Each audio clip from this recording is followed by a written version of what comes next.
Harry Potter and the Sorcerer's Stone. Harry Potter dan Batu Bertuah oleh J.K. Rowling. Harry Potter belum pernah jadi bintang tim Quidditch, mencetak angka sambil terbang tinggi naik sapu. Dia tak tahu mantra sama sekali, belum pernah membantu menetaskan naga ataupun memakai jubah gaib yang bisa membuatnya tidak kelihatan. Selama ini dia hidup menderita bersama paman dan bibinya, serta Dudley, anak mereka yang gendut dan manja. Kamar Harry adalah lemari sempit di bawah tangga loteng, dan selama 11 tahun belum pernah sekalipun dia merayakan ulang tahun. Tetapi semua itu berubah dengan datangnya surat misterius yang dibawa oleh burung hantu. Surat yang mengundangnya datang ke tempat luar biasa, tempat yang tak terlupakan bagi Harry dan siapa saja yang membaca kisahnya. Karena di tempat itu dia tak hanya menemukan teman, olahraga udara, dan sihir dalam segala hal, dari pelajaran sampai makanan, melainkan juga takdirnya untuk menjadi penyihir besar. Kalau Harry berhasil selamat berhadapan dengan musuh bebuyutannya.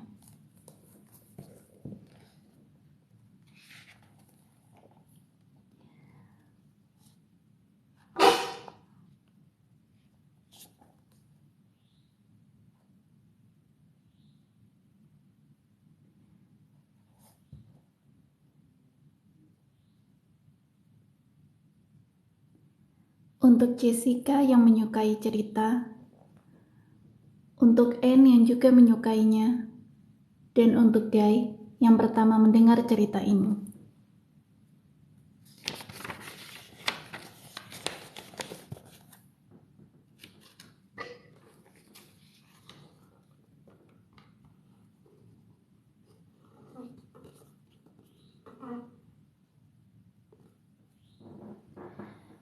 Satu, anak laki-laki yang bertahan hidup. Mr. dan Mrs. Dursley yang tinggal di Private Drive nomor 4 bangga menyatakan diri bahwa mereka orang-orang yang normal. Untunglah, mereka tak bisa diharapkan terlibat dengan sesuatu yang ajaib atau misterius, karena mereka sama sekali tak percaya omong kosong seperti itu. Mr. Dursley adalah direktur Grunnings, perusahaan yang memproduksi bor. Dia laki-laki besar gemuk, nyaris tanpa leher, walaupun kumisnya besar sekali. Mrs. Dursley kurus berambut pirang, lehernya 2 kali panjang leher biasa. Baginya ini menguntungkan, karena kegemarannya adalah menjulurkan leher di atas pagar-pagar, mengintip para tetangga. Suami istri Dursley mempunyai seorang anak laki-laki kecil bernama Dudley, dan menurut pendapat mereka, di dunia ini tak ada anak lain yang sehebat Dudley. Keluarga Dursley memiliki segalanya yang mereka inginkan, tetapi mereka juga punya rahasia. Dan ketakutan terbesar mereka adalah kalau ada orang yang mengetahui rahasia ini. Mereka pikir mereka pasti tak tahan kalau sampai ada yang tahu tentang keluarga Potter. Mrs. Potter adalah adik Mrs. Dursley.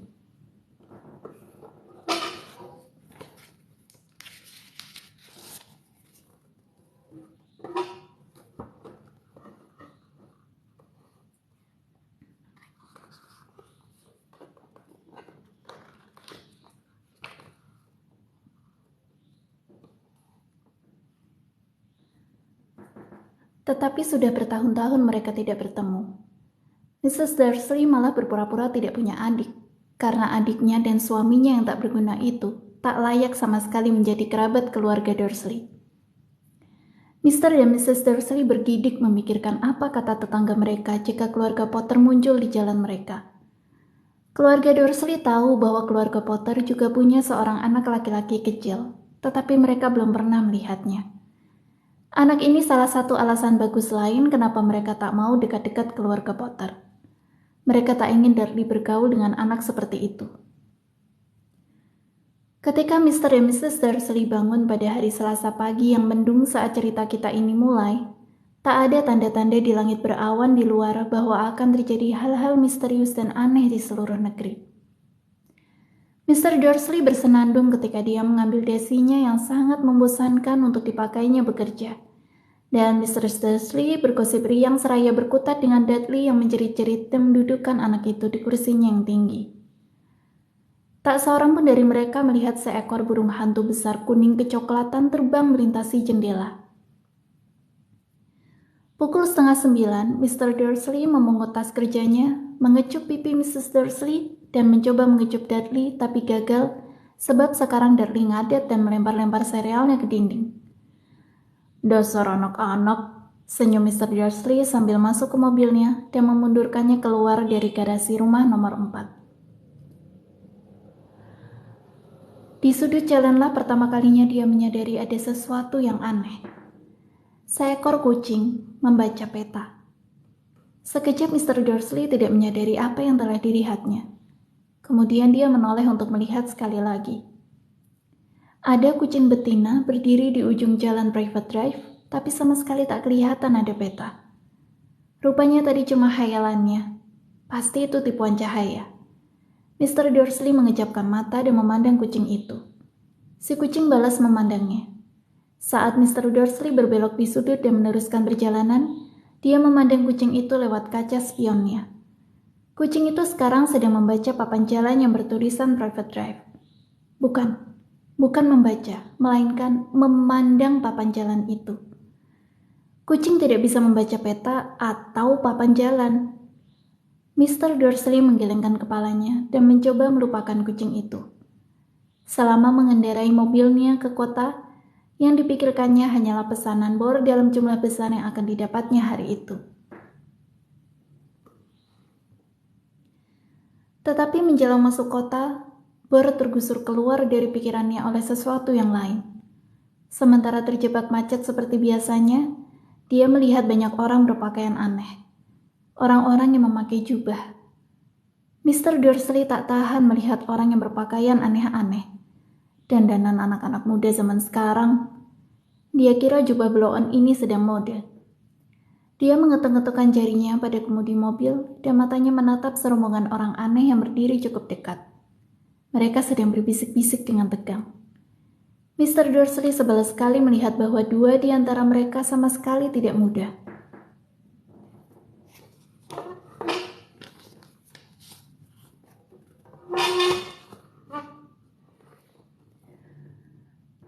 Sama sekali tidak muda lagi.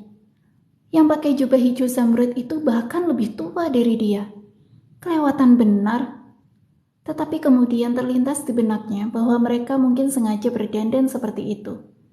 Mereka pastilah sedang mengumpulkan dana entah untuk apa. Ya, pasti begitu.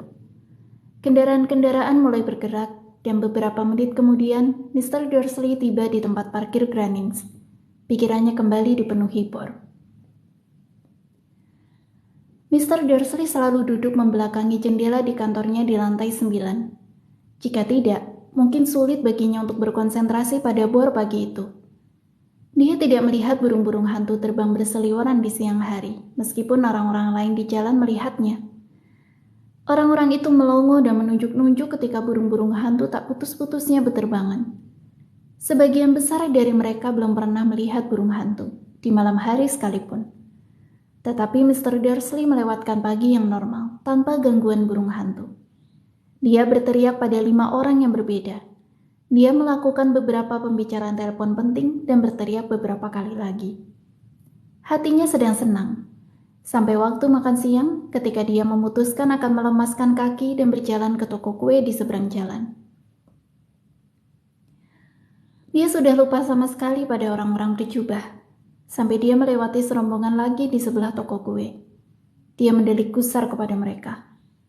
Dia tidak tahu kenapa, tetapi mereka membuatnya resah.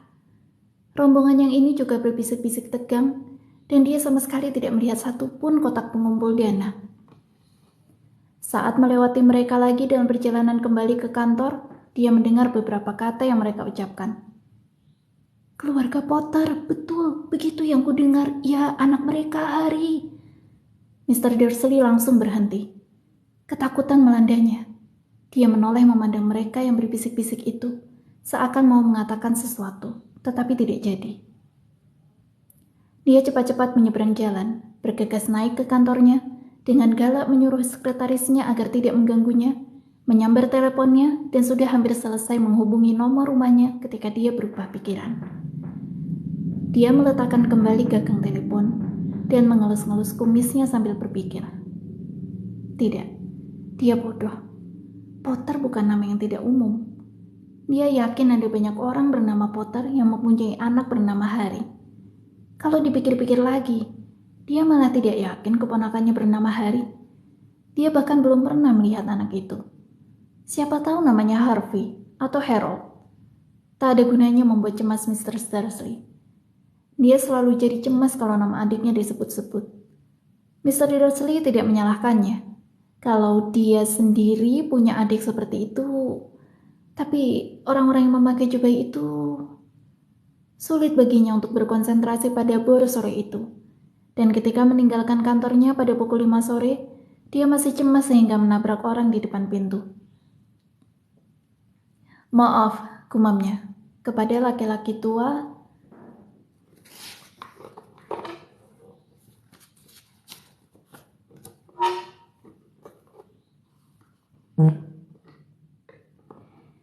Yang ditabraknya terhuyung nyaris jatuh. Sesaat kemudian baru Mr. Dursley menyadari laki-laki itu memakai jubah ungu. Dia kelihatannya sama sekali tidak marah ditabrak sampai hampir jatuh. Sebaliknya, dia malah nyengir lebar dan berkata dengan suara melengking yang membuat orang-orang yang lewat menoleh.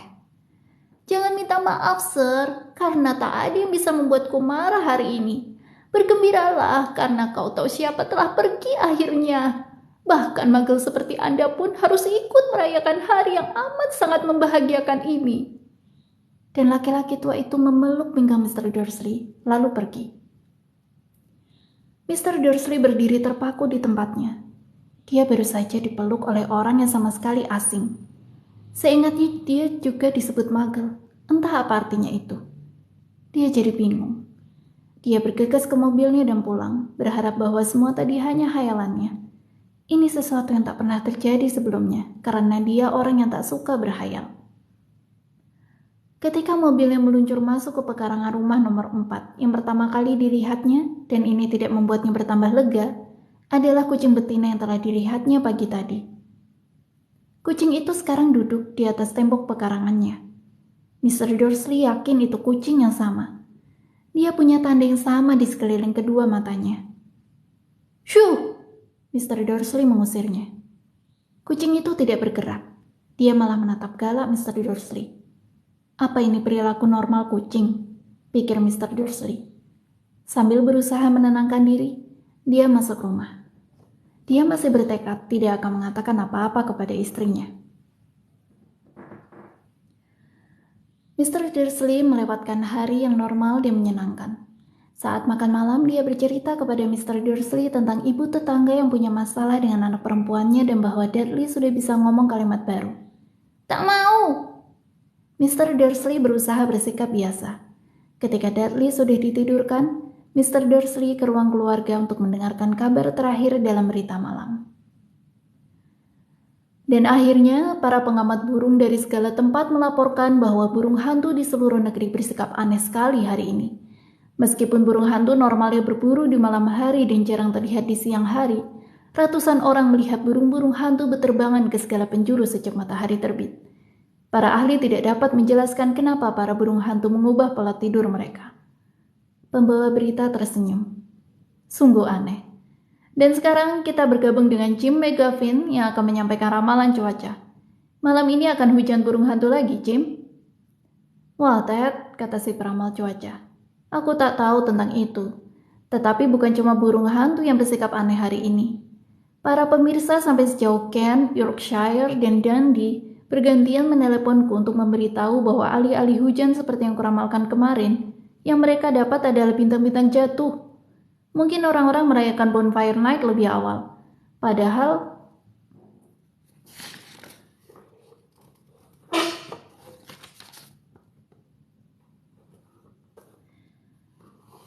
pesta kembang api seharusnya baru minggu depan, para pemirsa.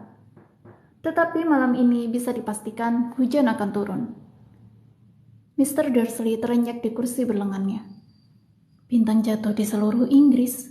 Burung-burung hantu berterbangan di siang hari. Orang-orang misterius berjubah di mana-mana, dan bisik-bisik tentang keluarga Potter. Mr. Dursley masuk ruang keluarga membawa 2 cangkir teh. Percuma, dia harus mengatakan sesuatu kepada istrinya. Mr. Dursley berdeham panik. Petunia sayang, belakangan ini ada kabar apa dari adikmu? Seperti dugaannya, Mr. Dursley kelihatan kaget dan marah. Ya, biasanya kan mereka berpura-pura dia tidak punya adik. Tidak ada, jawabnya ketus. Memangnya kenapa? Ada berita aneh tadi, gumam Mr. Dursley. Burung hantu, bintang jatuh, dan ada banyak orang bertampang aneh di jalan hari ini. Jadi, tukas Mr. Dursley. Ya, aku cuma berpikir mungkin ada kaitannya dengan, kau tahu kan, kelompoknya. Mr. Dursley menyeruput tehnya dengan bibir cemberut. Mr. Dursley mempertimbangkan, beranakah dia memberitahu istrinya bahwa dia telah mendengar nama Potter disebut-sebut. Dia memutuskan tidak berani saja. Sebagai gantinya, dia berkata sebiasa mungkin. Anak mereka seumuran Dudley kan? Kayaknya sih, kata Mr. Dursley kaku. Siapa ya namanya? Howard kan? Harry, nama jelek dan kodian menurutku. Oh iya, kata Mr. Dursley, hatinya mencelos. Ya, aku setuju. Dia tak lagi menyinggung-nyinggung masalah itu ketika mereka naik ke kamar tidur. Sementara Mr. Dursley di kamar mandi, Mr. Dursley merayap ke jendela kamar dan mengintip ke halaman depan. Kucing itu masih ada. Dia sedang menatap ke jalanan, seakan menunggu sesuatu. Apakah ini hanya khayalannya? Mungkinkah semua ini ada hubungannya dengan keluarga Potter?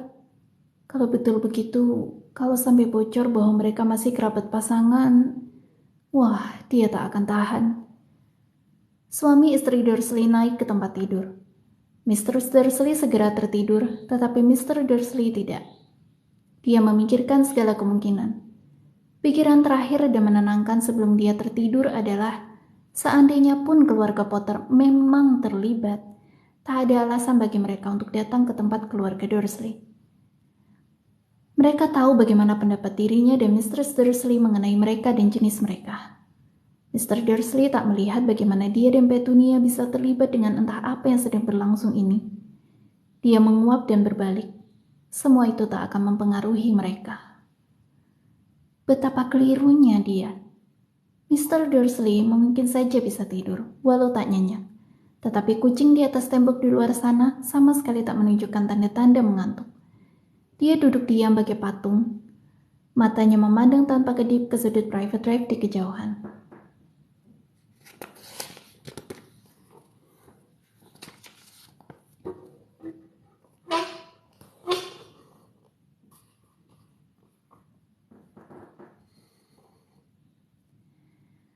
Ketika ada pintu mobil digabrukkan di jalan sebelah, dia tetap bergeming. Begitu juga ketika ada 2 burung hantu melayang di atasnya. Kucing itu baru bergerak menjelang tengah malam. Seorang laki-laki muncul di sudut yang diawasi si kucing. Kemunculannya begitu mendadak dan tanpa suara, sehingga kau akan mengira dia muncul begitu saja dari dalam tanah. Ekor si kucing bergerak dan matanya menyipit. Belum pernah ada orang semacam ini di private drive. Dia tinggi, kurus, dan sudah tua sekali. Kalau dilihat dari rambut dan jenggot putihnya yang cukup panjang untuk diselipkan di ikat pinggangnya. Dia memakai jubah ungu panjang yang menyapu jalan dan sepatu bot bergesper dengan hak tinggi. Matanya biru terang dan bercahaya di balik kacamatanya yang berbentuk bulan separuh dan hidungnya panjang serta bengkok. Seakan sudah pernah patah paling tidak 2 kali. Nama laki-laki ini Albus Dumbledore. Albus Dumbledore tampaknya tidak menyadari bahwa dia baru saja tiba di jalan tempat segala sesuatu dari namanya sampai sepatunya tidak diinginkan. Dia sibuk memeriksa jubahnya, mencari sesuatu. Tetapi tampaknya dia sadar dia diawasi, karena mendadak saja dia mendongak memandang si kucing, yang masih memandangnya dari ujung lain jalan. Entah karena apa, melihat kucing ini, dia tampak geli. Dia berdecak dan bergumam. Seharusnya aku tahu. Dia sudah menemukan apa yang dicarinya di kantong sebelah dalam. Ternyata korek api perak. Dibukanya, diangkatnya ke udara, lalu dinyalakannya. Lampu jalan terdekat padam dengan bunyi pop pelan. Dinyalakannya lagi, lampu berikutnya ikut padam. 12 kali ia menyalakan pemadam lampu, sampai cahaya yang tinggal hanyalah 2 sorot kecil mungil di kejauhan, yaitu mata si kucing yang mengawasinya. Jika ada orang yang melongok keluar dari jendela sekarang, bahkan si mata tajam Mistress Dursley pun tidak akan melihat apa yang sedang terjadi di trotoar. Dumbledore menyelipkan pemadam lampu ke dalam jubahnya lagi dan berjalan menuju rumah nomor 4. Setiba di sana, dia duduk di sebelah si kucing. Dumbledore tidak memandangnya, tetapi setelah beberapa saat dia mengajaknya bicara. Tak disangka kita bertemu di sini ya, Profesor McGonagall. Dia menoleh untuk tersenyum pada si kucing betina, tetapi kucing itu sudah tak ada. Alih-alih kucing, dia tersenyum pada wanita bertampang agak galak yang memakai kacamata persegi, persis bentuk yang melingkari mata si kucing. Wanita itu juga memakai jubah, warnanya hijau zamrud. Rambut hitamnya digelung ketat. Dia kelihatan bingung. "Bagaimana kau bisa tahu kucing itu aku?" tanyanya. "Profesorku, belum pernah aku melihat kucing yang duduk begitu kaku." "Kau pun akan kaku kalau sudah duduk di tembok batas seharian," kata Profesor McGonagall. "Seharian? Padahal seharusnya kau bisa merayakan hari gembira ini. Aku melewati paling tidak selusin pesta dan perayaan dalam perjalanan kemari."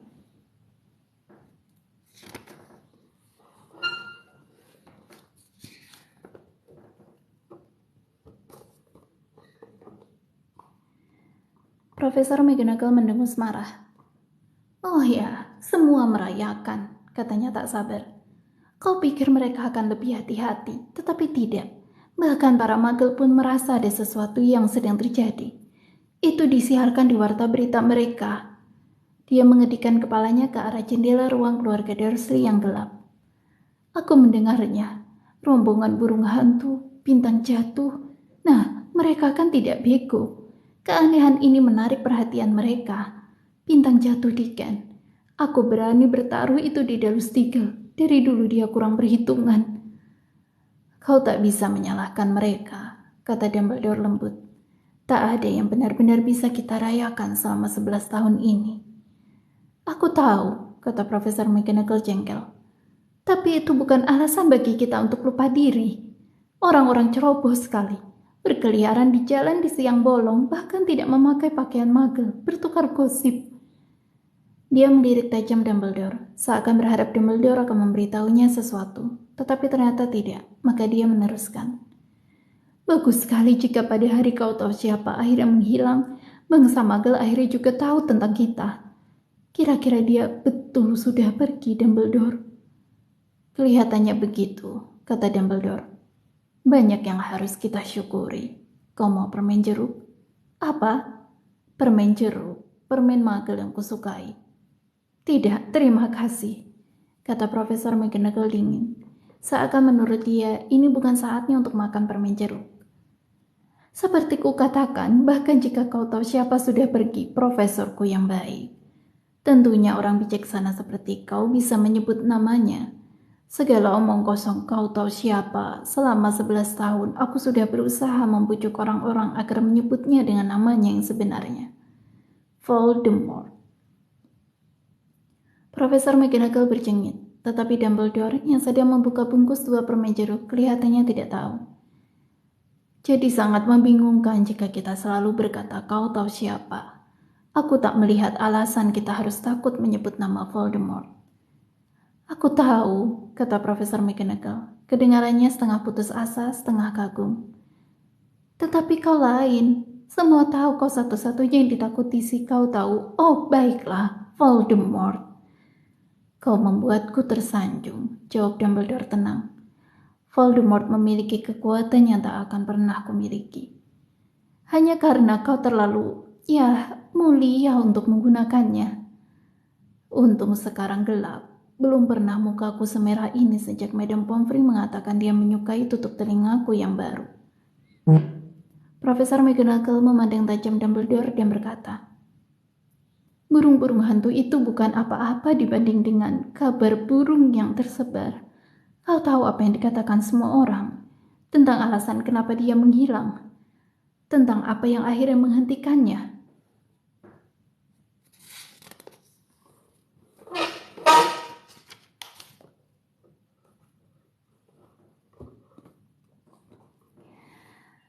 Kelihatannya Profesor McGonagall telah mencapai pokok masalah yang ingin sekali didiskusikannya. Alasan kenapa dia duduk menunggu di atas tembok keras dingin sepanjang hari.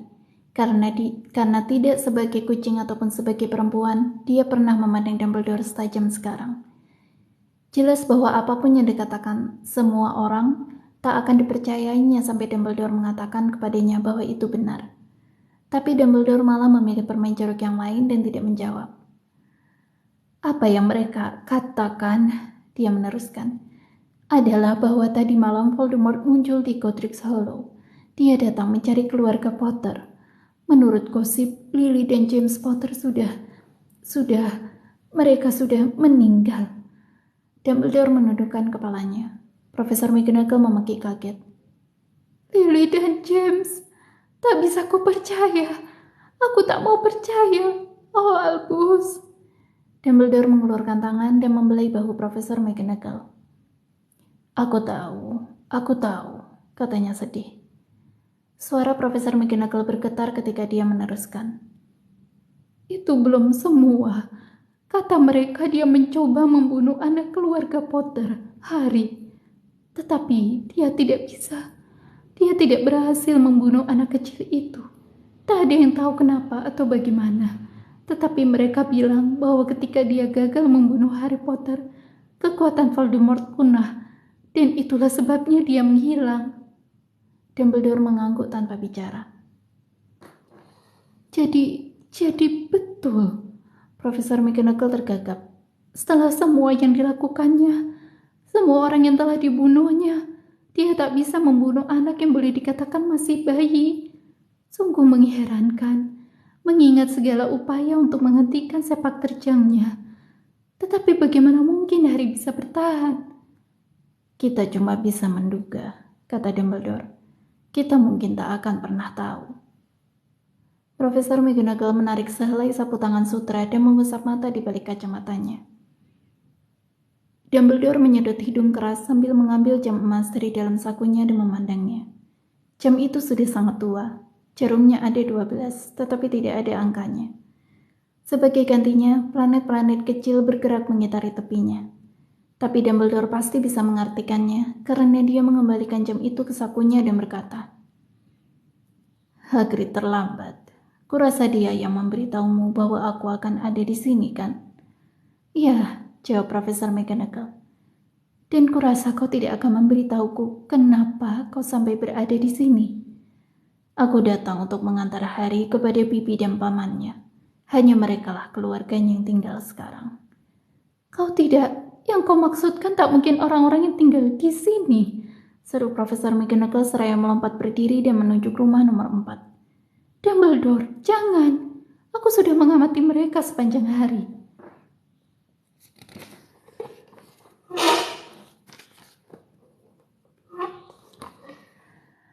"Tak akan bisa kau temukan dua orang yang sangat berbeda dari kita seperti mereka. Dan mereka punya anak. Kulihat anak ini menendang-nendang ibunya sepanjang jalan ini. Menjerit-jerit minta permen. Harry Potter akan tinggal di sini." "Ini tempat paling baik untuknya," kata Dumbledore tegas. "Bibi dan pamannya akan bisa menjelaskan segalanya kepadanya kalau dia sudah lebih besar. Aku sudah menulis surat kepada mereka." "Surat?" Profesor McGonagall mengulangi dengan lesu, kembali duduk di atas tembok. "Astaga Dumbledore, kau pikir kau bisa menjelaskan semua ini dalam surat? Orang-orang ini tak akan pernah memahami Harry. Dia akan jadi orang terkenal, jadi legenda. Aku tak akan heran jika di masa depan nanti hari ini akan dijadikan hari Harry Potter. Akan ada buku-buku tentang Harry yang ditulis. Semua anak di dunia kita akan mengenal namanya." "Justru itu," kata Dumbledore, memandang dengan sangat serius di atas lensa kacamatanya yang berbentuk bulan separuh. "Semua itu bisa membuat sombong anak manapun. Sudah terkenal sebelum dia bisa berjalan dan bicara. Terkenal gara-gara sesuatu yang ingat pun dia tidak.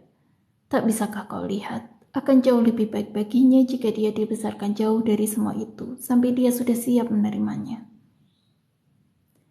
Profesor McGonagall membuka mulut, berubah pikiran, menelan ludah, dan kemudian berkata, Ya, kau benar tentu saja. Tetapi bagaimana anak itu bisa tiba di sini, Dumbledore?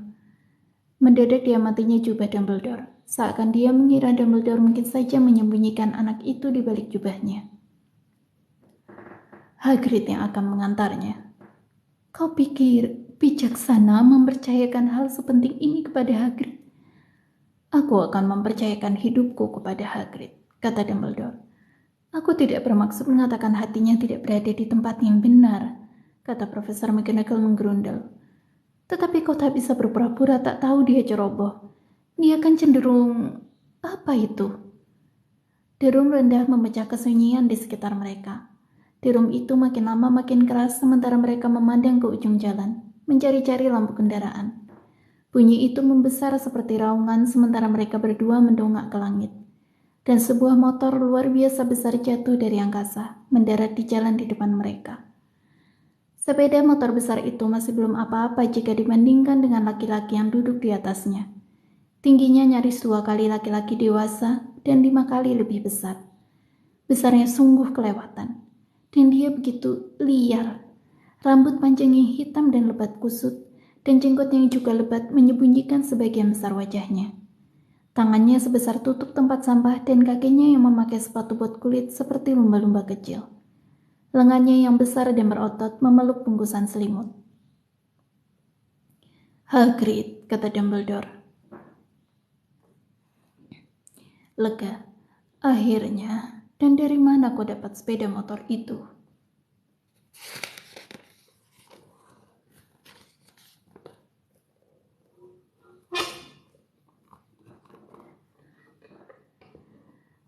Pinjam, Profesor Dumbledore, jawab si raksasa, sambil turun dengan hati-hati dari motor itu. Sirius Black muda pinjamkan padaku. Aku dapat dia, Sir. Tidak ada kesulitan, kan? Tidak, Sir. Rumah nyaris hancur, tapi aku berhasil ambil dia sebelum para muggle berdatangan. Dia tertidur ketika kami terbang melewati Bristol. Dumbledore dan Profesor McGonagall membungkuk ke arah bungkusan selimut. Di dalamnya ada seorang bayi laki-laki, tertidur nyenyak. Di balik sejumput rambut hitam pekat di atas dahinya, mereka bisa melihat luka berbentuk aneh, seperti sambaran kilat. Itukah? Bisik Profesor McGonagall. Ya, kata Dumbledore. Bekas lukanya tak akan hilang selamanya. Tak bisakah kau melakukan sesuatu, Dumbledore? Kalaupun bisa, aku tak mau. Bekas luka kadang-kadang ada gunanya. Aku sendiri punya bekas luka di atas lutut kiri yang berupa peta jalur kereta api bawah tanah London. Nah, berikan anak itu, Hagrid. Lebih baik segera kita bereskan. Dumbledore menggendong Harry dan berbalik menuju rumah keluarga Dursley. Bolehkah aku ucapkan selamat tinggal padanya, Sir? Tanya Hagrid. Dia menundukkan kepalanya yang besar berambut lebat dan memberi si bayi kecupan yang pastilah membuat gatal gara-gara gesekan kumisnya. Kemudian mendadak Hagrid melolong seperti anjing yang terluka. Sss, desah Profesor McGonagall. Kau akan membangunkan para muggle. Maaf, isak Hagrid, seraya mengeluarkan sapu tangan besar berbintik-bintik dan membenamkan wajahnya di dalamnya. Tapi aku tak tahan. Lily dan James meninggal dan kasihan Harry harus tinggal dengan muggle. Ya, memang sangat menyedihkan, tetapi kendalikan dirimu, Hagrid. Kalau tidak, kita bisa ketahuan. Bisik Profesor McGonagall sambil membelai-belai lengan Hagrid dengan amat hati-hati. Sementara Dumbledore melangkahi tembok halaman yang rendah dan berjalan ke pintu depan. Dengan hati-hati dibaringkannya Harry di depan pintu. Diambilnya sehelai surat dari dalam jubahnya dan diselipkannya di balik selimut Harry. Setelah itu dia kembali bergabung dengan 2 orang lainnya. Selama semenit penuh ketiganya memandang bungkusan kecil itu. Bahu Hagrid berguncang. Profesor McGonagall berkali-kali mengejapkan matanya. Dan kilat yang biasanya ada di mata Dumbledore seakan telah padam. Nah, kata Dumbledore akhirnya. Begitulah. Tak ada gunanya lagi kita tinggal di sini. Lebih baik kita pergi dan ikut perayaan. Ya, kata Hagrid sengau. Aku akan kembalikan motor Sirius. Malam, Profesor McGonagall, Profesor Dumbledore. Sambil menyeka air matanya yang mengucur terus dengan lengan jaketnya, Hagrid melompat ke atas motornya dengan starternya. Diiringi deruman, motor itu terangkat ke angkasa dan meluncur dalam kegelapan malam.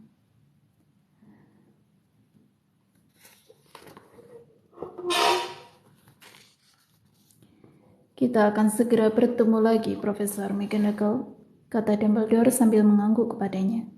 Sebagai jawaban, Profesor McGonagall membuang ingus. Dumbledore berbalik dan berjalan pergi.